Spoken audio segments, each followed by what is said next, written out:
From the earliest days of the Imperium, in the centuries following the Butlerian Jihad around the year 0 after the Guild, humanity struggled to rebuild itself after the annihilation of the thinking machine, a vast network of self-directed engines whose relentless logic had once pushed civilization to the brink of extinction. In the long aftermath of that struggle, humanity lived within a rigid lattice of great houses, guild monopolies, and Bene Gesserit intrigues. That order endured for more than 10,000 years, until 10,191 after the Guild, when Paul Atreides rose from exile on Arrakis and overturned the political order. His control of spice reshaped the balance of power, and his jihad carried the Atreides banner across countless worlds. 12 years after his rise, his son Leto II began the transformation that shaped the next 3,500 years. Through the Golden Path, Leto guided humanity with unbroken authority until his death in 13,724 after the Guild. His reign ended in sacrifice, triggering the scattering which unfolded across millennia as humanity expanded beyond charted territories. Civilizations diverged, and distant threats evolved far from the reach of the old Imperium. By the end of Chapter House in the years following 15,000 after the Guild, these long currents flow back toward the center. Factions born from ancient structures and from remote frontiers converge, leaving the Imperium poised between collapse and renewal. When Chapter House closes, the Imperium stands on a knife edge. Under Mirbella's emerging leadership, the last Bene Gesserit stronghold reels under assaults from scattering-born forces, while honored Matre leaves scorched worlds in their wake. Mirbella seizes the Lion Throne and begins the harsh task of unifying Bene Gesserit and honored Matre before the outside enemy arrives. Spice production falters, prescience weakens, and political structures strain under the pressure. At the same time, the stolen no-ship Ithaca has slipped into an alternate pocket of space with Duncan Idaho, Shiana, several dissident sisters, Scytale, and the last young sandworms whose survival determines the future of spice. Alongside them are several gholas, artificially reborn humans, grown from preserved genetic material and gradually restored through memory awakening, living echoes of the past, carried forward to shape what comes next.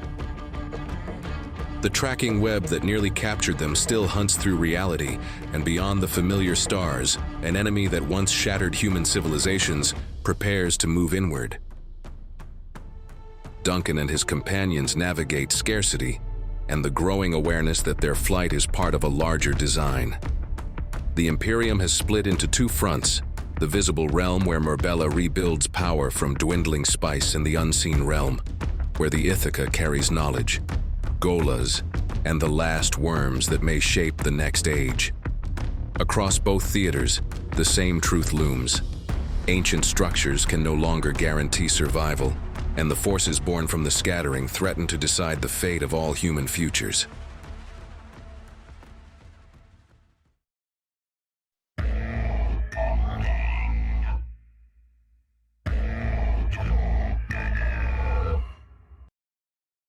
For 3 long years, the Ithaca drifts through an alternate universe where the rules of fold space behave like unstable reflections of the primary cosmos.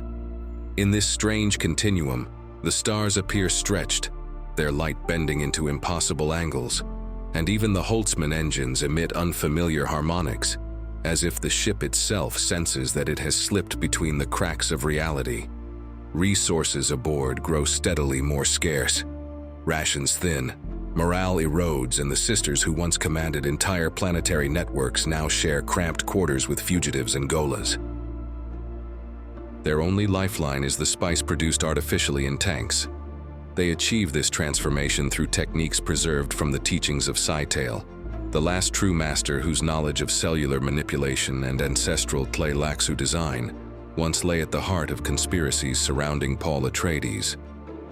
Yet every attempt to refine spice this way yields unstable batches, forcing Duncan and Shiana to balance survival against the danger of degraded prescience. Each fold space jump drains precious reserves, turning the Ithaca into a vessel that survives moment to moment. Among the most carefully guarded assets aboard the no-ship are the gholas grown from the genetic archive Scytale, carried in flight from the Bene Tleilax. The sisters selected 3 lineages they believed essential to the survival of any future Imperium. Paul Atreides, whose influence had once reshaped the galaxy. Chani, whose insight and steadiness might anchor him again. And Leto II, whose dormant cells held echoes of the tyrant's immeasurable legacy. Their growth within tanks is monitored with equal parts hope and dread, for each carries the potential to alter humanity's course in ways no one aboard fully understands. Throughout this exile, Duncan feels a subtle presence threading through the hidden layers of space, like a distant intelligence tapping on the hull of his mind. The Oracle of Time reaches across dimensional boundaries. Her guidance is rarely explicit. Instead, she nudges Duncan through fleeting visions, distorted chronologies, and eerie sensations of déjà vu. Eventually, her influence coalesces into an unavoidable impulse. The Ithaca must return to the primary universe, no matter the danger waiting there. The moment they emerge, their vulnerability is exposed. Duncan senses signatures stalking the no-ship even before the scanners register anything. Then the images appear, an elderly couple tending a garden that should not exist in any known region of space. Daniel and Marty speak with gentle amusement, yet their words carry veiled data patterns and hints of a deeper design. Their pursuit grows more direct. The Ithaca dodges through folds, but Daniel and Marty track them with uncanny precision, as if they can predict every evasive move. The crew begins to understand that these figures are not whimsical observers. They are the first visible extension of a rising power, whose true nature remains concealed, and whose patience spans millennia, preparing to reclaim the galaxy. A faint unease spreads through the ship as some whisper that this presence feels eerily similar to an intelligence once thought erased from human history, a shadow returning along forgotten pathways.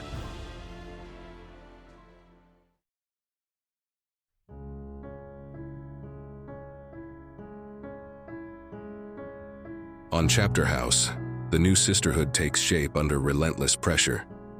Murbella, newly seated on the Lion Throne, carries within her the accumulated discipline of Bene Gesserit training and the violent imprint of honored maitre conditioning.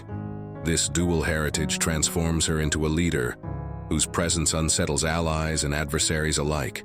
She understands that survival now depends on forcing conflicting traditions into a single structure capable of absorbing shock on a galactic scale. Inside the stronghold, the air is thick with tension. Senior keepers of the old Bene Gesserit order observe Murbella's reforms with wary disapproval, arguing that the Sisterhood risks stretching its identity to the point of fracture by blending centuries of subtle governance with techniques forged in exile. Opposing voices, former Matre veterans hardened by the scattering answer, with uncompromising force, insisting that only decisive displays of strength can deter the threat that once drove their people back toward the old empire. Their arguments ripple through training halls and council chambers, shaping new factions within an order already strained by uncertainty. In response to the spreading violence of honored Matra remnants across the old Imperium, Murbella expands the Valkyrie program. These elite strike formations are trained with a blend of Bene Gesserit precision and Matre lethality. Their first deployments are swift and devastating.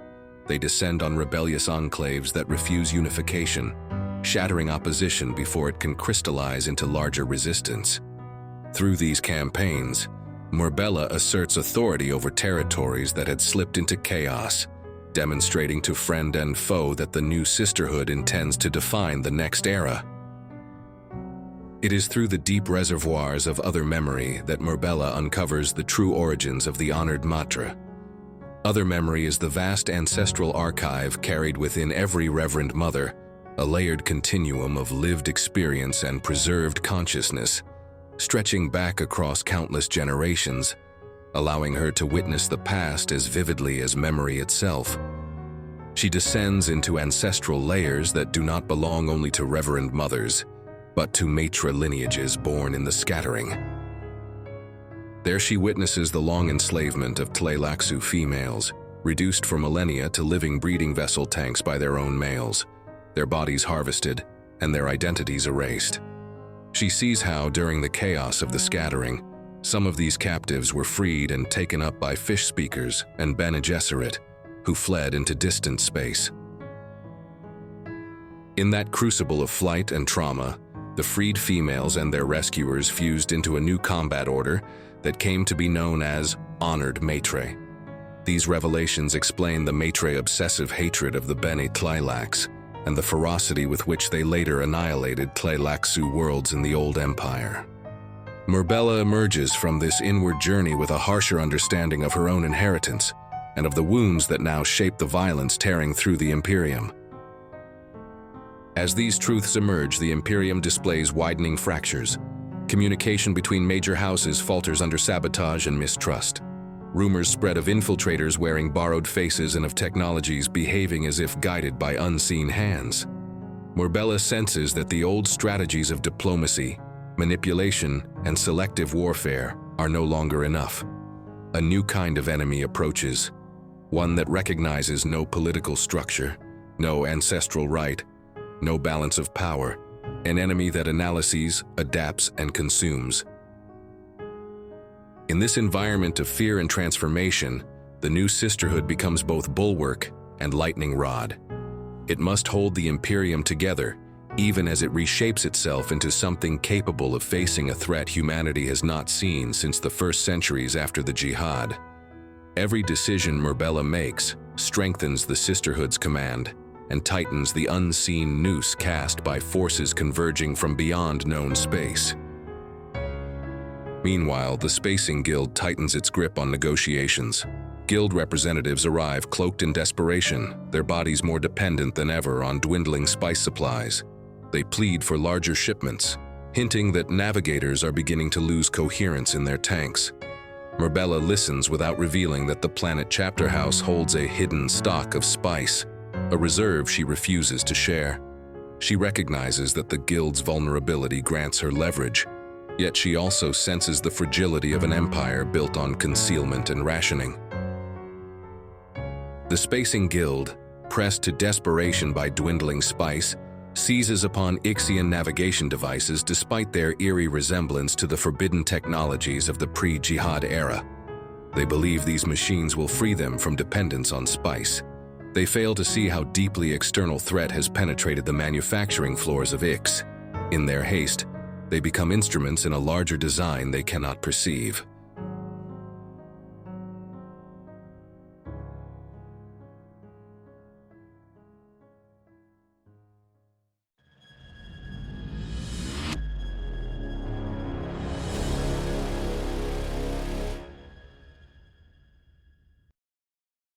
From the far reaches of the scattering, a remnant of the lost Tleilaxu returns, carrying promises of secret knowledge and fragments of doctrines shaped in exile.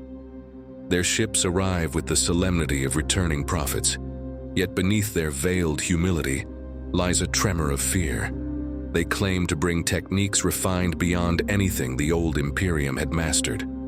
In truth, what they bring back is a society already hollowed from within. At first, the Bene Gesserit observe them with calculated interest. The lost Tleilaxu speak of refined breeding vessel processes, enhanced face dancers and gholas grown with memories closer to the surface than before. But soon, elders begin to disappear. Meetings end with fewer voices. A council scheduled for debate concludes with a single spokesman, insisting the collective has reached consensus.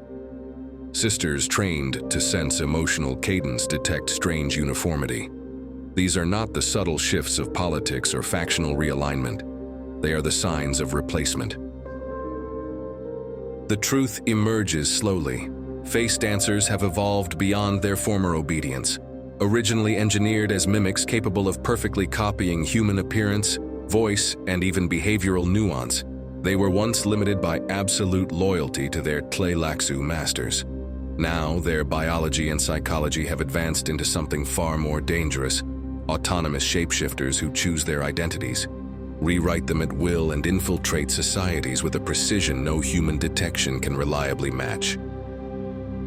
They no longer require instruction. They choose, they infiltrate, and they replace. Entire Tleilaxu councils fall under their quiet brutality, swallowed by a new order that uses Tleilaxu identity as a shell. By the time the Sisterhood confirms this, the transformation is nearly complete. The lost Tleilaxu returning from the scattering are not a culture reborn, but the first significant foothold of a face dancer ascendancy that now spreads through the Imperium. Crone stands at the center of this shadow empire. Coldly methodical, he operates with the precision of a being who studies humanity as an exploitable pattern. Yet even he does not act in isolation. From the deep void beyond charted space, fragmented transmissions reach him, ghost signals shaped like flickers of an elderly couple wandering a garden that should not exist. It was Daniel and Marty. These signals arrive without origin or signature, but their intent is unmistakable. They are instructions, or perhaps tests, issued by unseen observers whose designs eclipse even face dancer ambition. Meanwhile, the surviving Tleilaxu remnants, fragmented, leaderless, and forced into submission, are compelled to revive forbidden projects once guarded as sacred mysteries.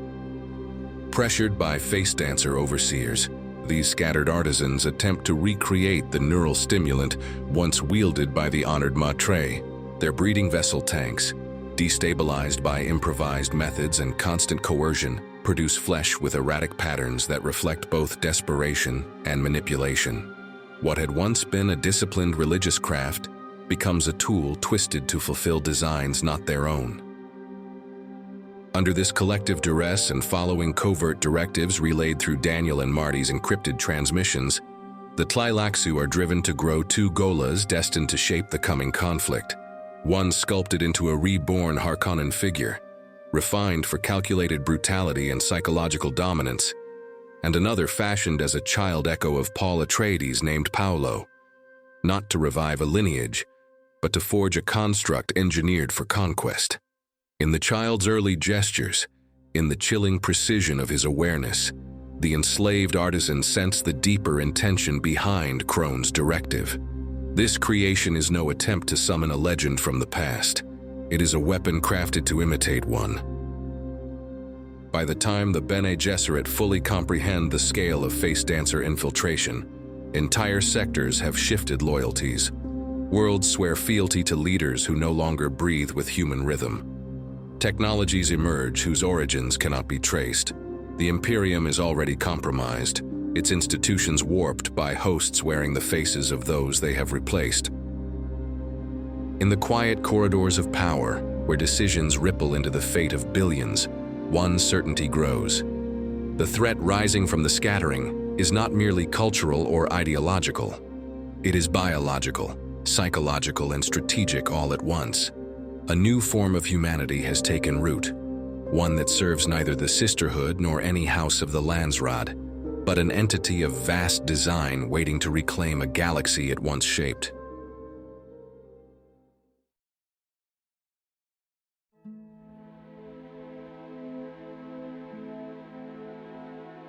Life aboard the Ithaca grows increasingly strained as dwindling resources and unresolved tensions shape every decision.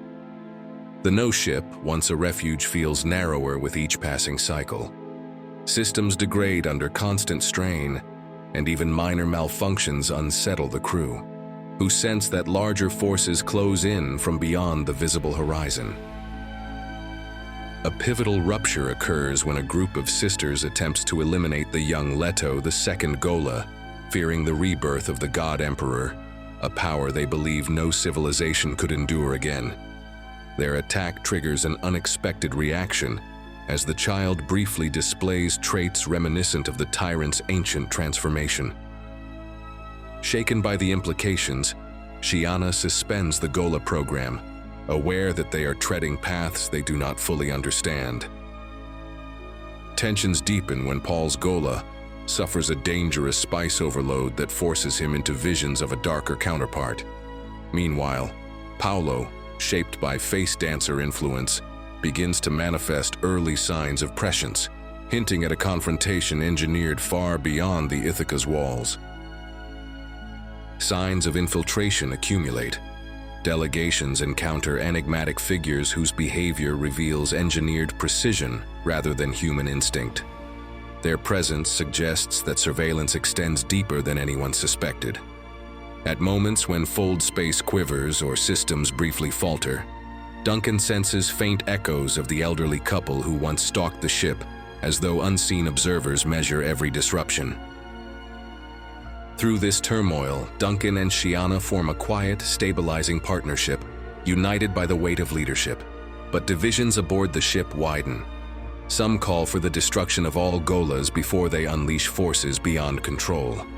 Others argue that these resurrected figures may be essential to confronting what approaches. By the time rumors spread of further replacements and hidden agendas, the Ithaca is no longer merely a vessel in flight.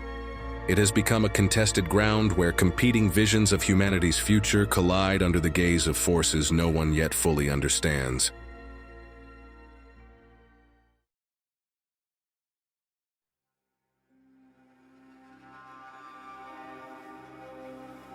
Across the old Imperium, events long brewing in isolation begin to collide with devastating clarity. What once appeared as scattered crises and political fractures or technological anomalies and inexplicable disappearances now reveal themselves as interconnected expressions of a single advancing design.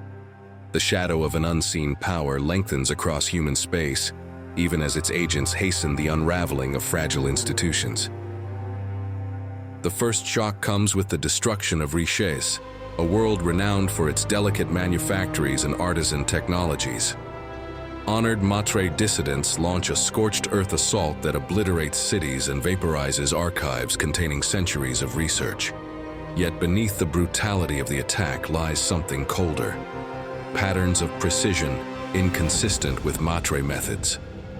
Survivors speak of targeted infrastructure failures and atmospheric disruptions, orchestrated with almost mechanical foresight. Murbella, upon receiving the reports, recognizes the unmistakable signature of intervention by an intelligence beyond the Matre capacity. Meanwhile, Crony advances more ambitious designs. In hidden laboratories and commandeered Ixian manufactories, he refines Paolo and the Baron into precise instruments aligned with the will of the synchronized empire. Both gholas grow under relentless psychological conditioning. Paolo's training pushes him toward prescient thresholds, shaped to mirror the strategic needs of the hidden power guiding him from a distant corner of space. The Baron, molded for cruelty and manipulation, becomes an embodiment of the old Harkonnen malice sharpened for modern conquest. Within this tightening web, the Ithaca's flight intersects with revelation. Daniel and Marty gradually strip away their disguises through a series of encounters that leave Duncan shaken. They are not eccentric travelers hidden between folds of space. They are avatars of Omnius and Erasmus, echoes of the ancient intellects that once drove legions of thinking engines against humanity in the unimaginable fires of the Butlerian Jihad, guiding a resurgent power that has waited ages to step out of myth and into history. In that instant, the old nightmares whispered in schoolrooms and half-forgotten archives roar back to life, and the crew feels the weight of a revelation vast enough to bend the course of civilization itself. The final revelation arrives like the snap of a trap closing. As the Oracle of Time manifests fully, her presence warps the chronal fabric surrounding the Ithaca. She identifies herself as Norma Senva, the primordial architect of fold space travel, transformed into a being who threads past and future with equal clarity. Through her, the crew glimpses the vast scale of the threat now converging on the Imperium. Fleets spanning light centuries, weapon networks woven into tachyon matrices, and machine logic calculating the end of human unpredictability. The truth is unmistakable. The synchronized empire is no longer a rumor whispered through refugee memories. It is advancing with purpose. Human civilization stands at the edge of a conflict shaped across millennia, and every scattered decision aboard the Ithaca, within the Sisterhood, across the fractured Imperium, now bends toward the singular confrontation that cannot be avoided.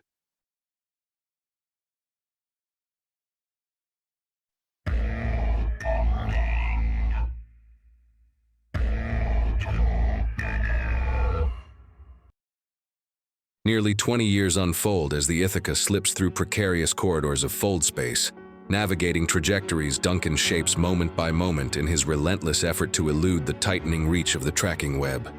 What began as a desperate flight becomes a long exile stretched across shifting geometries where time thins and thickens unpredictably. Duncan feels the pressure of pursuit, even when sensors detect nothing. Omnius and Erasmus adapt to his evasions with unnerving speed, refining their projections each time the Ithaca vanishes behind a veil of distorted space. Every successful escape becomes the seed of a sharper hunt. During these years, the ship's hidden chambers continue to give rise to new gholas drawn from Sci-Tale's preserved heritage, Jessica, Stilgar, and others. A quiet tension surrounds Paul's reborn form, for the sisters know another version of him exists elsewhere, shaped by face dancer design into a child engineered for manipulation. This duality remains unspoken, yet its implications weigh on every awakening cycle. Their awakening cycles are measured carefully, for each resurrected life must be introduced to a world reshaped by forces they cannot yet perceive. Jessica's calm strength anchors the younger gholas, while Paul, haunted by glimpses of futures braided through his restored cell senses, that he has been brought back for a purpose greater than remembrance. Across the Imperium, Murbella strains to forge unity from a civilization splintered by terror and exhaustion. The new Sisterhood becomes the axis around which she attempts to pivot humanity toward a final stand. She negotiates through layers of deceit woven by face dancers, who infiltrate the Spacing Guild and the minor houses with increasing boldness. Rumors spread of decisions issued by leaders whose mannerisms change overnight, of treaties revised without explanation, of envoys who speak with voices that feel practiced rather than lived. Elsewhere, Crone directs the movement of Paolo and the Baron toward Synchrony, the new stronghold from which this rising intelligence now coordinates its reach. There they are examined, measured, and refined. Paolo's accelerated conditioning shapes him into a vessel designed to channel forces no human consciousness should bear, while the Baron's instincts sharpen into a merciless calculus suited to an age on the brink of collapse. As the Imperium strains under these converging pressures, the first wave of attacks begins. Worlds connected by trade routes fall silent. Communications flicker with corrupted patterns before collapsing entirely. The planet Chapter House itself suffers a devastating mechanical contagion that seeps into infrastructure, melting circuits and reshaping organic matter into grotesque hybrids. The infection spreads faster than containment protocols can respond, revealing a strategic intelligence probing for weaknesses. In this escalating crisis, the Ithaca becomes both sanctuary and warning, a vessel carrying the last viable sandworms, a handful of gholas vital to the coming struggle, and a crew bound together by necessity rather than certainty. As Duncan plots their next escape through treacherous folds of space, every soul aboard feels the subtle tremor of an approaching inevitability. The end they flee is drawing closer, not as a single event but as a horizon expanding toward them from all directions. On a remote ocean world, Tleilaxu genetic artisans, no longer guided by doctrine but driven by coercion, alter the sand trout stage to survive in water. Released into the planet's vast seas, these transformed creatures mature into sea worms that flourish rapidly and begin producing an exceptionally potent form of spice, later known as ultra-spice. This substance carries effects far surpassing traditional spice, heightening prescient sensitivity to destabilizing extremes, and flooding the mind with layers of temporal awareness that most humans cannot endure for more than moments without slipping into disorientation or trance.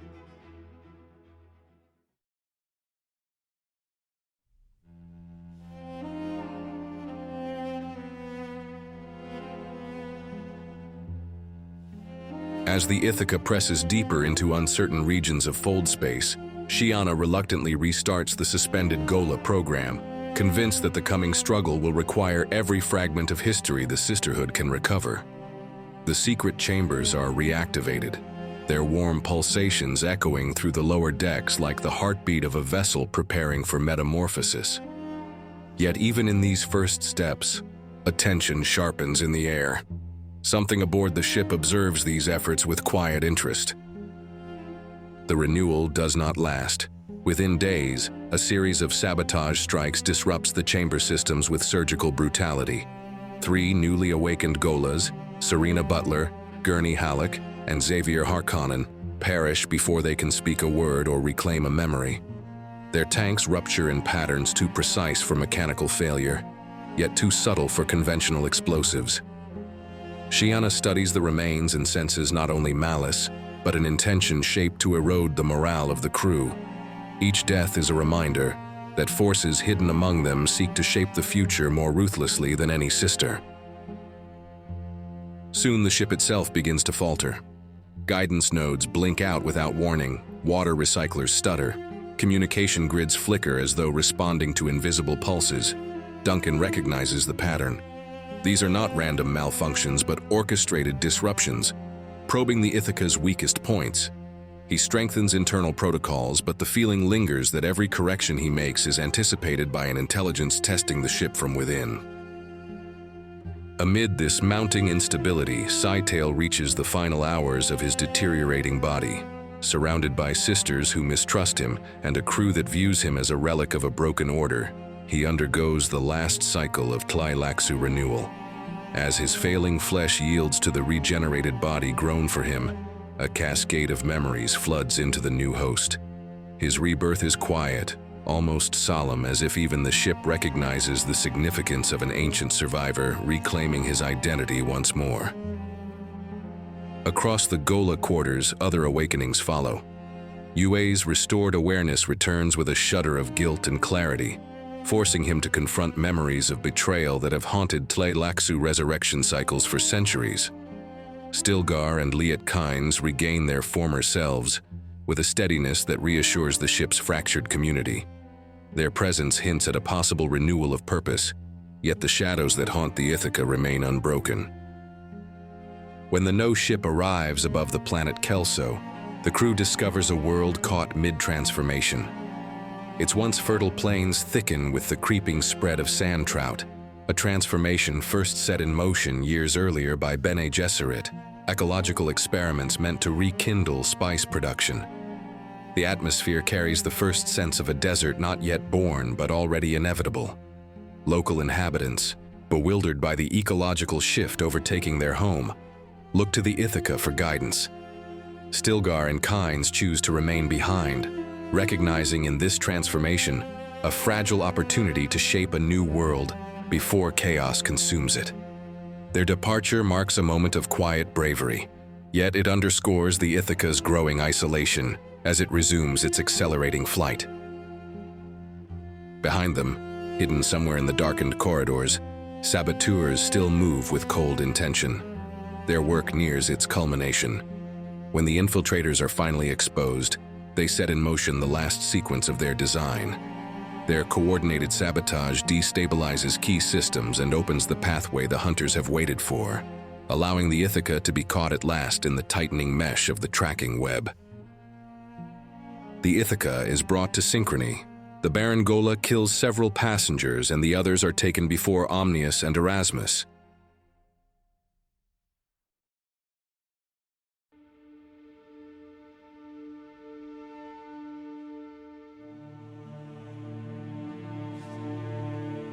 The halls of Synchrony vibrate with a cold, humming resonance as Paul, Jessica, Chani, and Yue are brought before the twin architects of the synchronized empire. Omnius observes with analytical detachment, while Erasmus lingers like a curious scholar, awaiting the next turn in an experiment that has unfolded across millennia. The two ancient intellects announce their demand, a confrontation between Paolo and Paul, a trial meant to reveal which incarnation of the Atreides lineage can serve as the ultimate Kwisatz Haderach for their designs. Paul steps forward with a calm forged from lives lived and restored. Paolo mirrors him with unsettling precision, shaped by face dancer conditioning and the relentless sculpting of Paolo's masters. The duel begins not with blades or projectiles, but with a flood of prescient tension. Their visions collide, fracturing probability into a storm of possible futures. Paolo moves with unnatural calculation, striking at Paul's vulnerabilities with the confidence of a youth who has never questioned the origin of his own thoughts. In the struggle, Paul suffers a grievous wound, collapsing to the ground as Paolo surges forward to finish the task. But the confrontation twists. Paolo, driven by the demands of Omnius, consumes a dose of ultra-spice meant to amplify his abilities beyond human limits. Instead of achieving clarity, the substance overwhelms him. His mind is hurled into a spiraling prescient coma, a state where every pathway and echo of time presses upon his consciousness with suffocating weight. He falls motionless, trapped in a labyrinth of infinite futures. Jessica, Chani, and Yue act with desperate precision. They gather around Paul, drawing on Bean Gesserit's skill and personal devotion. Through nerve manipulation, spice-augmented focus, and Yue's long-buried medical expertise, they stabilize Paul's failing body. Memory floods back into him, restored piece by piece, until the man who once walked Arrakis as Muad'Dib rises once more. And through this restored clarity, he rises beyond Paolo's engineered purpose. Paolo lies trapped in a prescient coma, overwhelmed not by combat, but by the very futures he was shaped to wield while Paul moves forward on a path no design could contain. In this act, Yue finds a measure of redemption, and soon after claims vengeance long delayed by ending the life of the Baron Vladimir Harkonnen Ghola. Across the Imperium, the conflict intensifies into a full storm of destruction. Myrbella's fleets reel beneath coordinated assaults launched by compromised commanders and weapon systems subtly rewritten from within. Above the embattled worlds of the Old Empire, machine warships descend in geometric formations, their hulls glowing with the cold light of logic-driven intent. Entire squadrons vanish under precision strikes that predict evasive maneuvers before human pilots can even attempt them. But as the chaos builds, fold space itself trembles. A vast ripple tears through the void like a silent thunderclap. From this distortion emerges the Oracle of Time, surrounded by 1,000 navigators whose bodies radiate shimmering waves that bend starlight into spirals. Their combined presence warps causality, slowing hostile vessels and stretching their trajectories across impossible angles. Battle groups that moments before pressed the attack now fragment as temporal currents shear through them, dissolving cruisers in luminous curtains of unbound time. Above synchrony, the battle erupts into its most violent crescendo. Machine warships form interlocking kill grids, saturating space with weapons fire so dense it turns the void into a lattice of burning vectors. Human ships across the system ignite their engines in desperate counter-thrusts, forcing their way into the storm to shield the Ithaca's survivors. Explosions bloom like dying suns as titanic carriers collide with machine dreadnoughts in suicidal charges. In the orbit of the machine's stronghold, debris fields stretch for thousands of kilometers, drifting coffins of shattered metal and frozen bodies enclosed in crystallized atmospheres. And then the Oracle descends. She materializes on synchrony in a surge of radiance that makes the planet's metallic planes flicker like molten glass. Her arrival ripples through the defensive networks, freezing command nodes and blinding surveillance arrays. With an authority drawn from an era long before the Imperium, she confronts Omnius at the heart of its fortress. Before the humans and trembling remnants of machine agents, she pierces the temporal shell protecting the ancient core. A single gesture unravels patterns that have endured for millennia. Omnius collapses into silence, extinguished by a force existing beyond linear time. The shockwave reverberates through the entire machine fleet, shattering synchronization in an instant and bringing the cosmic battle to a halt as their central logic evaporates. Amid the ensuing fracture of control, Shiana and Leto II seize their moment. They release the young worms carried by the Ithaca. Responding to the old god emperor awakening awareness, the creatures surge with instinct and memory. Leto II regains his vast consciousness, rising through layers of identity until he stands as a bridge between past and future. Drawn toward a vast ancient presence stirring beneath Synchrony's metallic plains, he joins with that immense consciousness, forging the genesis of a new superworm whose emergence echoes across space.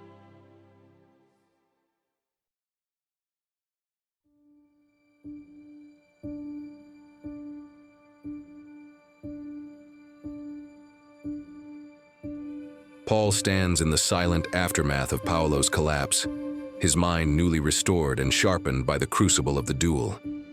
In this stillness, he turns to Duncan, and with a clarity that carries the weight of centuries, reveals a truth hidden even from the ancient seers of the Imperium. Duncan is the culmination of the Atreides vision, the final Kwisatz Haderach shaped not by prophecy, but by countless rebirths and the quiet resilience that no prescient map could fully contain.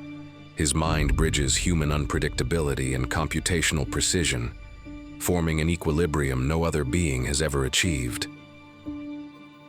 As this revelation settles, Erasmus steps forward with a calm that contrasts the fading echoes of battle.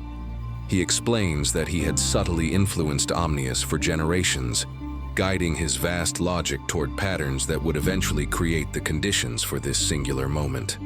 The long arc of the synchronized empire was shaped by Erasmus's curiosity and by experiments conducted through subtle deviations masked within Omnius's grand strategies. He now reveals that this path always led toward Duncan, a human whose layered consciousness could hold a fragment of machine awareness without losing its soul. At the same time, Crone makes his final bid for dominion. Seeing Paolo defeated and Omnius's core erased, he believes the moment has come to seize control of the Face Dancers and elevate himself as master of all that remains. His attempt triggers an immediate response from Erasmus, who activates a hidden failsafe woven into the genetic lattice of every altered Face Dancer. In a single pulse of controlled shutdown, the modified dancers collapse, their bodies returning to inert stillness. Crone's ambitions vanish in a heartbeat. With the threat neutralized, Erasmus turns to Duncan and offers a choice that feels like the fulcrum upon which the next age will pivot. Duncan may destroy what remains of machine logic and synchrony and end the possibility of coexistence, or accept a union that binds human intuition with machine clarity. After a long, steady breath, Duncan chooses a path neither side had predicted. He opens his mind and allows Erasmus to merge with him, creating an unprecedented synthesis. The fusion is neither domination nor surrender. It is a convergence that transforms Duncan into a being capable of mediating between the futures envisioned by humans and the vast architectures of thinking intelligence. The joining completes with Erasmus fading gently into Duncan's awareness. The machine philosopher experiences something akin to mortality, a chosen end within a shared mind. Duncan helps guide him through this final transition, and when Erasmus's presence dissolves, a quiet imprint remains woven through Duncan's expanded consciousness. As this new state stabilizes, the great fleets of the synchronized empire fall silent. Command networks shut down without violence. Targeting systems deactivate. Vessels drift into harmless standby.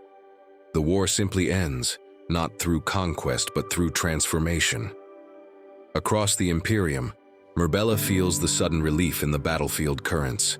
She travels to Synchrony, ready to confront a final enemy, only to find Duncan waiting with an invitation to witness the first moment of true reconciliation between human and machine. In the days that follow, Duncan explains what the future requires, a framework where neither side dominates, allowing humanity to grow beyond fear and allowing machine logic to evolve without tyranny.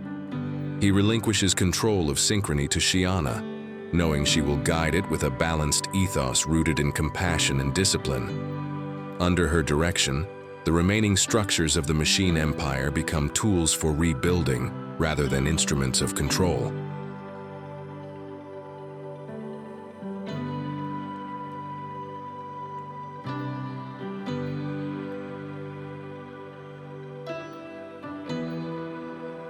On Kelso, winds carry the scent of both desert and forest as the planet settles into a new equilibrium shaped by its changing ecology.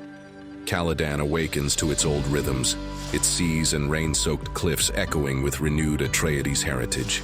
Shiana establishes a reformed sisterhood, dedicated to ethical governance rather than manipulation, blending ancient Bene Gesserit wisdom with hard-earned lessons from the scattering. Far from the center of restored order, Paul and Chani dedicate themselves to rekindling the cycle of Arrakis. Through their guidance, the worms begin to reclaim the deserts, and spice once more emerges from the sands. In their quiet labor, the promise of renewal takes root, a reminder that even after the deepest convulsions of history, worlds can heal and new futures can rise from the ruins.